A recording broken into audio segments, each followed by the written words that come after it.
Bang, saya dah ada 10 keping kad 1 gram macam ni. Boleh ke tak kalau saya nak tukarkan 10 keping 1 gram ini menjadi 1 keping gold bar 10 gram macam ni? Menarik soalan ni. Jom saya kupas dan jangan lupa tonton sampai habis untuk dapatkan jawapan. Pertama sekali, tuan-puan kena ingat, emas ini ialah item ribawi. Iaitu kita tidak boleh sesuka hati untuk tukar sesama jenis emas kalaulah tidak sama dia punya ketulinan ataupun berat. Itu yang pertama sekali.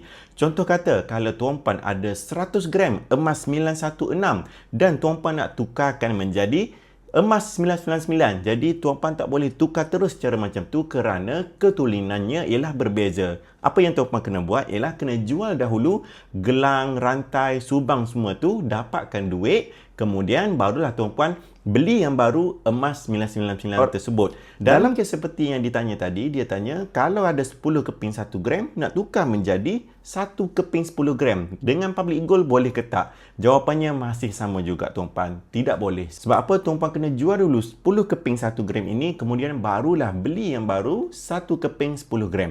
Sebab itulah tuan-puan kena decide dan juga tengok bajet secara betul-betul dan juga buat keputusan secara tulus. Item yang mana yang paling sesuai dengan tuan-puan. Dan kalau tuan-puan nak tahu, item 10 gram seperti dalam tangan saya ini lebih sesuai untuk kita simpan untuk mendapatkan keuntungan yang maksima berbanding dengan 10 keping 1 gram macam ni. Sebab apa? Untuk keluarkan 1 keping 10 gram macam ni, tuan-puan kena bayar charge gold premiumnya ialah sebanyak RM15. Kalau nak keluarkan 10 keping dah kena RM150.